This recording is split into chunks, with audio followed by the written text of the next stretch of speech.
Here we are at the Cloud Co-working Garage.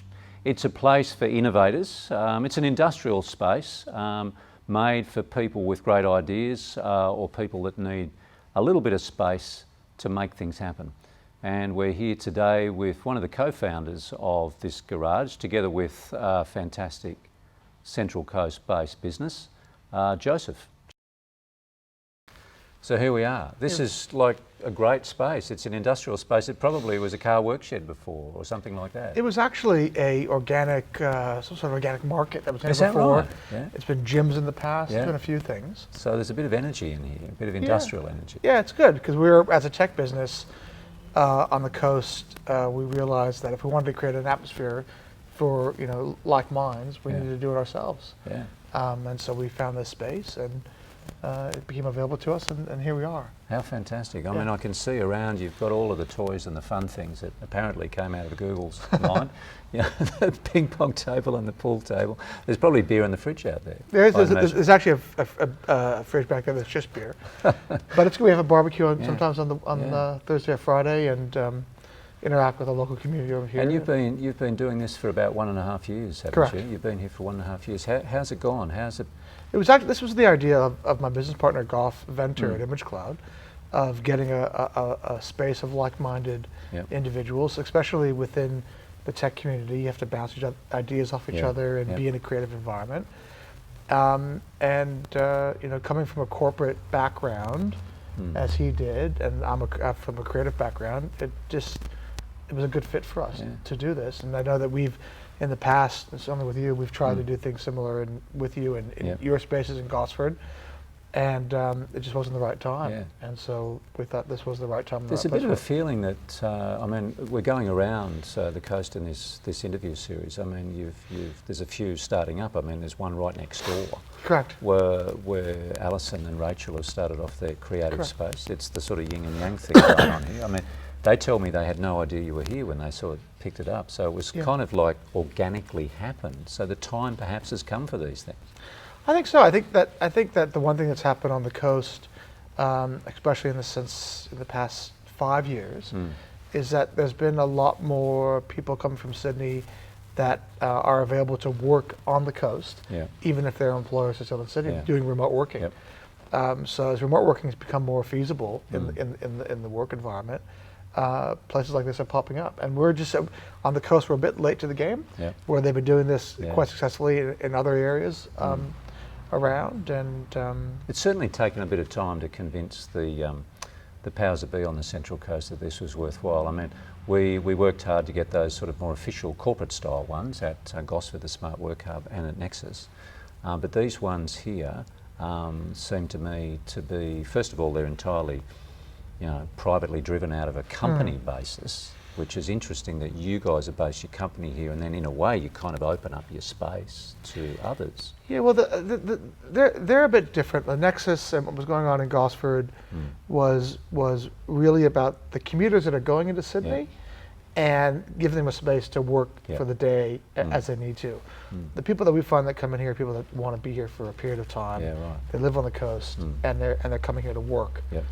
We do have people come in, do day passes, things like that, but for the most part, the people that are here, working here, are creating something on the coast, whether it's a local business or national or international business. We've had people in here that have had tech companies that started locally that have gone overseas and have been quite successful recently. So it's a mix. I think the one thing that is happening on the coast, especially in the past 5 or 6 years, is that there's a lot more people with a vast background in tech that are looking to have a regional hub to expand from. So, and we've been pushing the Central Coast as a potential tech hub for many years.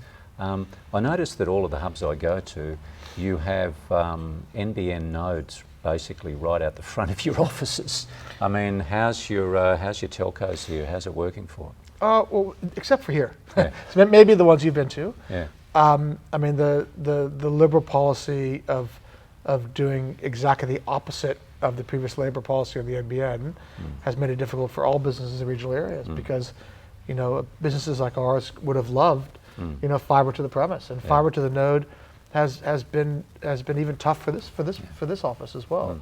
it's a bit faster, but we're still competing with lines all the way, kilometers away. Yeah. So, so we need perhaps to revisit that at some stage. I mean, I know I've been an advocate for it, but do you think that that's a business advantage that might be interesting to places like this? Oh, we need it. Yeah. I mean, there's no doubt about it. We need fast internet to run a business, our own business, and people that are in here, and to share bandwidth within an area. I think that the technology is changing.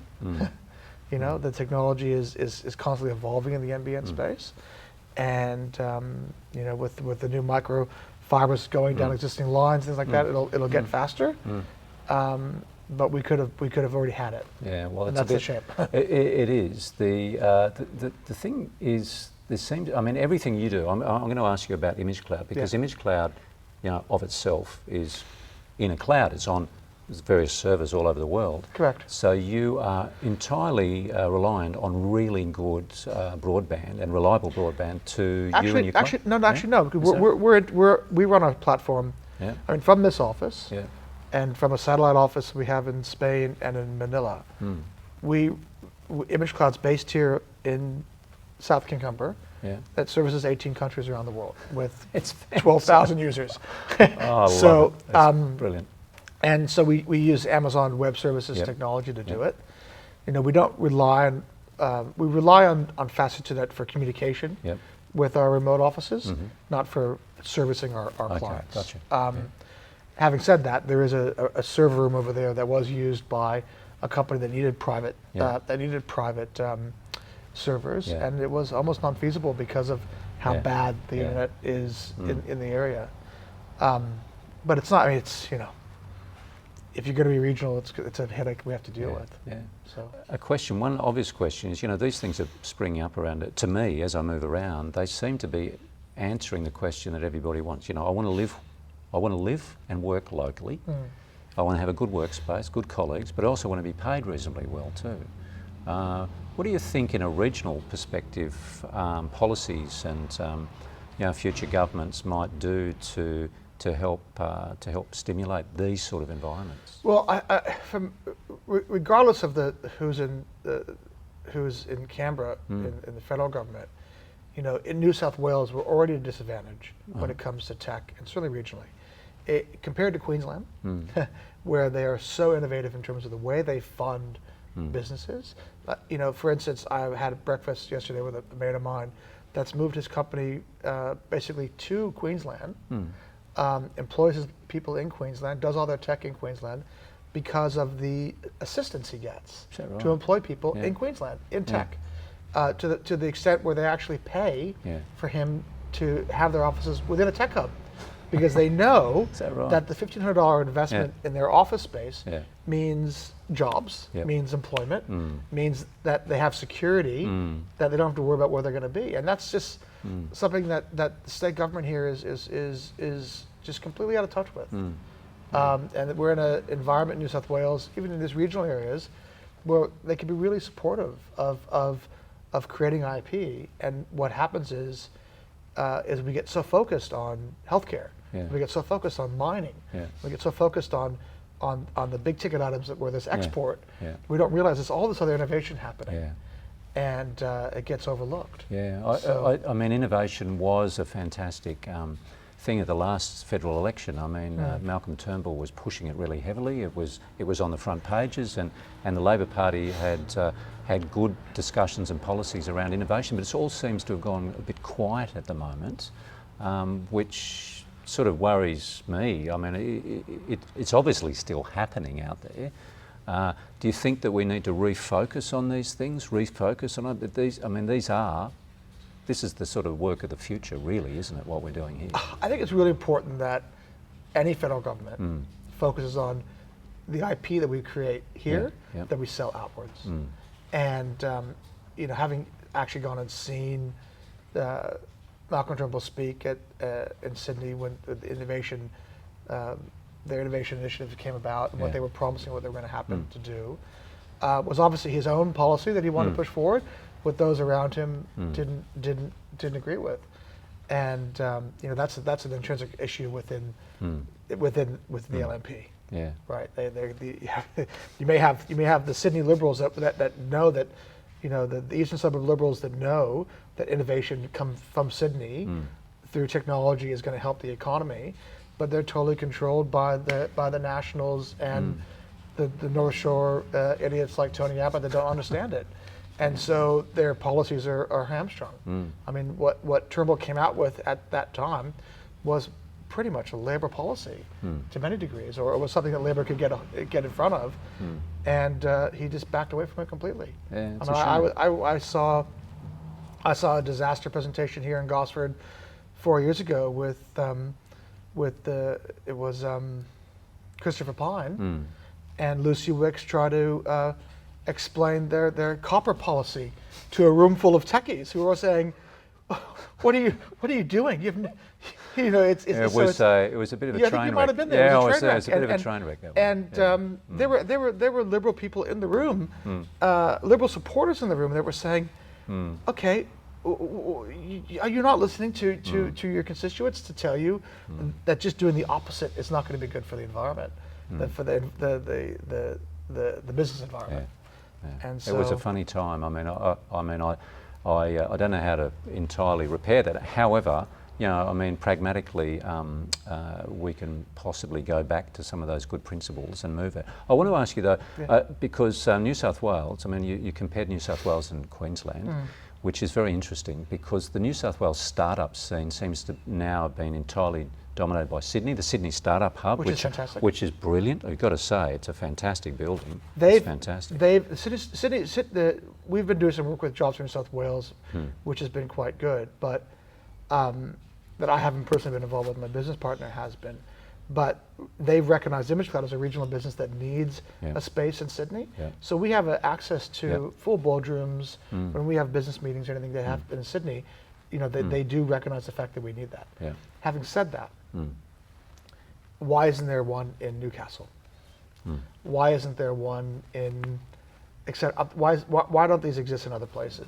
There's lots of these empty warehouses around that could be manned quite successfully and create, like I said, creating IP here that gets exported around the world. There's lots of innovative people regionally. Well, the Gosford, East Gosford, West Gosford area does have full fibre NBN, and that we had a sort of an idea to grow that area and turn the gigabit network on through the NBN Co. And that would certainly be an advantage. And the great question is, why isn't one in Gosford, for example? Listen, in terms of the coast, the number one app on the Apple Store for years was Invoices to Go. Yeah, that's right. Which started in Arena. That's right. The irony upon irony. And I bet you that the people the tradies or not so much tradies, but the workers that use that on a daily basis to invoice clients, they have no idea that it was invented here. Yeah, quite right. There are probably thousands of users who have no idea that it came from here. That's right. Chris left the coast and went back to Sydney, obviously. Well, I think they went to, I don't know personally, but they went to Silicon Valley first, and they might have come back to Sydney. It was remarkably successful. Yeah, it's fantastic.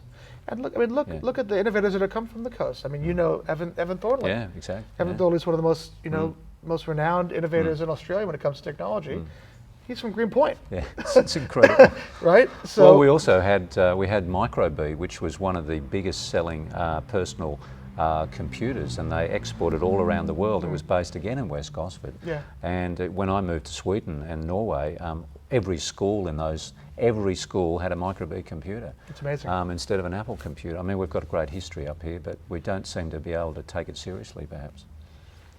Yeah. Someone needs to lead it. they can sit there at that desk over there. Well, look, I'll give it a crack. We'll give it a crack. All right, thanks for talking to us. Awesome. Thanks, mate. Thanks, Dave. Thanks.